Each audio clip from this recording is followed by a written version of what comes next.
Hi there and welcome to Andy Hancock, South Padre Island, and this video is to show people how to get a sandcastle, or the lots of different elements of a sandcastle, from a big trash can block. We use a different trash can now. We use a 55-gallon trash can.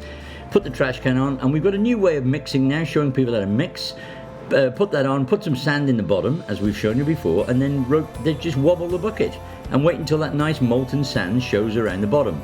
Again, we're showing you how to use gravity to level your bucket if the water is flat, which it is, and the bucket is the same level all the way around from the top of the water.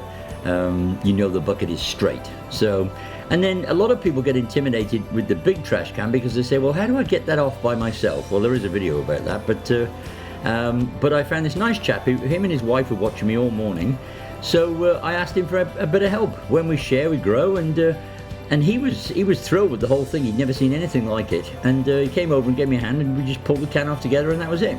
Because we're not building anything else today, we're just doing the trash can. So there it is, one lovely, happy Andy, lovely 900-pound block of sand. Yes, 900 pounds, that's what it weighs. And get rid of the top layer. So where do we start? Well, I start by ripping out a pencil. Why not? I like pencils, as you know. So rip out the pencil like this, and it's very fast. Use the big trowel, then the small trowel. Same thing as we've done on other videos, just to get that shape to come out of the block. You have to cut in 2 to 3 inches. I mean, you're ripping this thing. So, and then also we wanted a crenellated tower, so Norman and Saxon towers right next to each other. Probably not a good idea. But then you can see how many shadows are appearing. What we're actually doing is trying to release it. So, and then what did I want? I wanted a great hall, or a great room. So I just literally ripped a house roof out. Really looks like the roof on your house.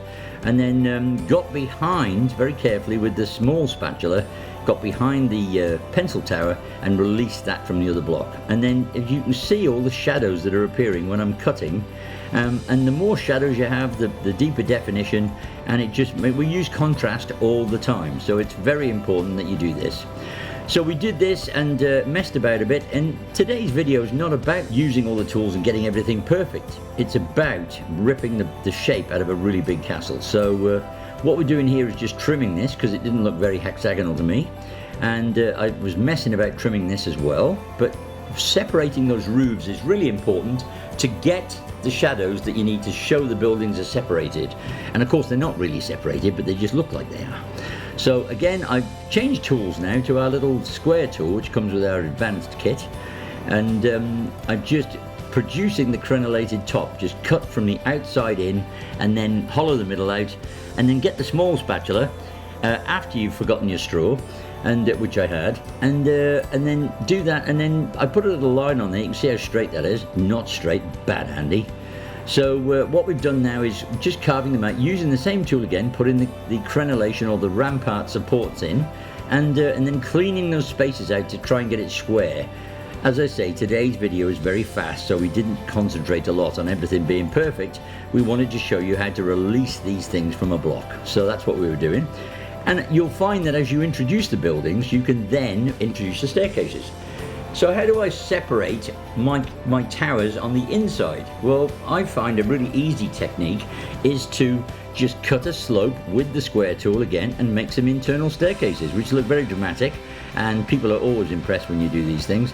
But it's very simple with this tool, but you have to have the right tools. So, and then use it straight back to the big spatula, clean that little deck off. And what we did now, which you can't see very well on this video because Andy was doing it in a bit of a rush, and talking to people at the same time, and make some more crenellations on a smaller crenellated tower which is below the big one. You'll see it in the latest shot.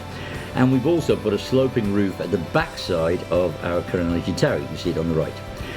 Then what we did, we undercut the space on the top right above my hand is the crenellated tower, and then we introduced a slope and undercut the other block. So it's very simple. Undercut the block and then go and put the stairs in. So the stairs make everything linked together, and people seem to want them. So anyway, here we are with a kitchen tool which is meant for gutting avocados of all things, and fabulous thing for cutting big windows. And then a brand new tool which you haven't seen before, which is our large column tool. We've developed this lately in the last few months, and we've finally found the handles to make this thing really work and to hold the steel properly. It's a lot more heavy duty than the one that comes in the advanced kit, because people wanted to make big column effects. So that's what we did, and we made a nice big column frame window. Again, it's not about finishing, it's all about showing you big dramatic ways to cut into the block.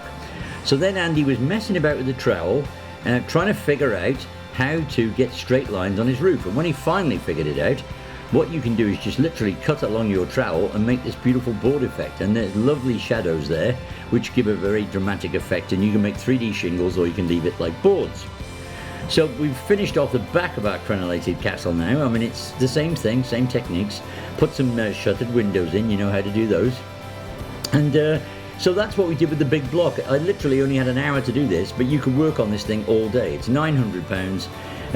We love using the big block to really teach people how to release the different shapes, and that's why we did this quick video.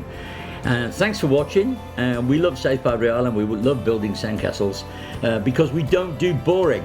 And thanks for watching. Please subscribe and have a great time on the beach, and ask me any questions you like. See you next time.